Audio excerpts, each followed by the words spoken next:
day, everyone, and we're glad to see you back at Jolla Community Church. Catch the Wave news station, where we will reveal all of the latest happenings right here at Jolla Community Church. I'm Connie. And I'm Josh, your news anchor. Glad you could join us here at Catch the Wave, where God's love washes over us.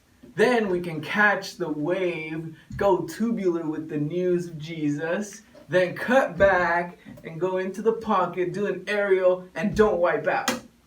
Ooh, you've got some enthusiasm with your surfing for Jesus. Go into the thruster to catch more of God's love, and then punt and go back into a gnarly tube. Okay, Josh, you got to get out of the water and back on shore. We have a news stories to tell. What? Whoa. What are... Whoa. Whoa! Oh. It's a fish! Well, sorry, I just love to surf. Apparently. All right, well, we begin our news with our current theme, confidence. As we discovered last week, you can be confident because God loves you. This week, you can be confident that God's plan is the best plan for you. God loves you so much and He wants the best for you. When we follow God's plan, we can be confident that it is the best plan. Well, good point, Connie. But you know, God's plan might not always make sense to us. But you can trust God no matter what. But this is like totally what I want to know. What do we actually mean by God's plan anyway? How do we hear God's plan? How do we know when it is God's plan? Does God just like send us a telegram? It's like God saying, "Whoa, dude, this is God.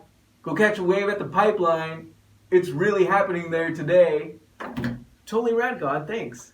Well, those are some great questions, Josh. And another thing, what if God's plan for us,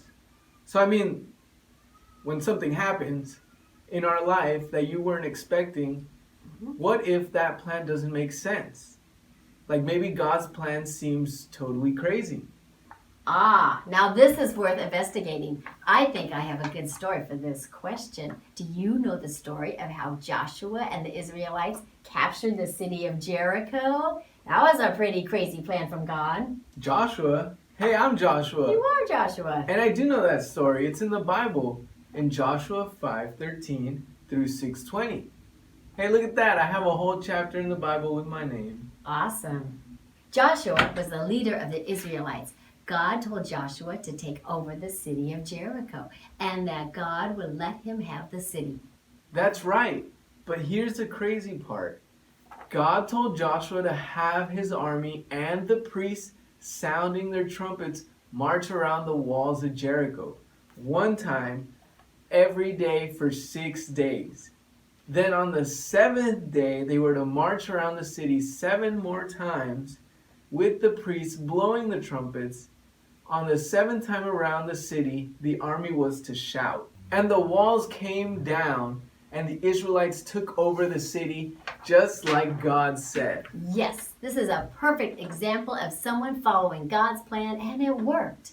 We can trust God's plan. Wait. This just in. Something from Becky, the Bible lady. Becky, are you there? Quick, put me on the air. I'm here in Jericho, where an artifact has just been unearthed. Hello. Oh, hello. Can you tell us who you are and what you have just found? Yes, I am Mary, the famous archaeologist, and I just made a very exciting discovery right here in this room, in the ancient city of Jericho. Tell us all about it. Well, in the Bible in Joshua 5:13, God tells Joshua to have the priests blow their trumpets. After years and years of investigating and digging, I have uncovered one of the trumpets. This is very exciting. Will you show it to us? Of course. Here it is. Even though God's plan for the Israelites to march around Jericho and blow trumpets didn't make sense, they obeyed. Joshua and the Israelites obeyed. They had confidence that God's plan was the best plan, and it worked. The walls came crashing down. That looks suspiciously like a bike horn. Careful, careful. Can I touch it? You can, but careful. I think it's very powerful. Shall we try it? Yes, oh, definitely. We should try it. Okay, okay.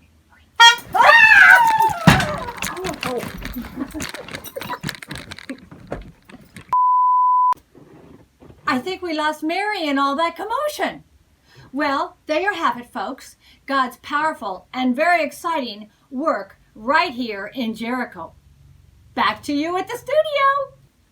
Well, thank you, Becky. That was great investigative reporting. But how would that look like today? You know, maybe this past year you had to do online school or not see your friends. Maybe you had a piano recital and you were nervous, so you wanted to quit. Maybe you have a hard time in class and it isn't easy for you to throw it all away. Maybe you want to play at your friend's house, but you have to help your dad first. These can be your plans, but you know, to do the right thing, we got to do God's plan. We can trust God's plan. Maybe we can see what God is trying to teach us or what His plan is leading us towards. Either way, we can have confidence that God loves us and wants the best for us. So His plan is the best for us. Wow, Josh, you know, that really helped me make this make sense. Thank you. That was wonderful. And now it's time for What's New. Well, if I have further information on our Father's Day Spartan celebration that is happening right here at our church on Sunday, June 20th. Yes, it will be from 10 o'clock to 1 o'clock, and we will have our own version of Father's Day Spartan races. Check out this footage.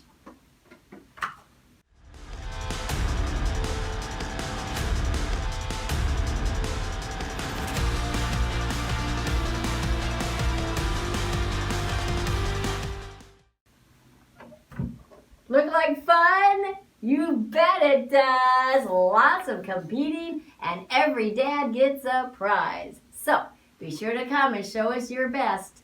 Don't forget, come out on June 20th and have some fun. Okay, thank you, Josh. And that's all the time we have. So until next time, go catch a wave with God and trust in Him and have confidence because God has an awesome plan for you. Surf's up. Can I go surfing now? Of course. Have fun.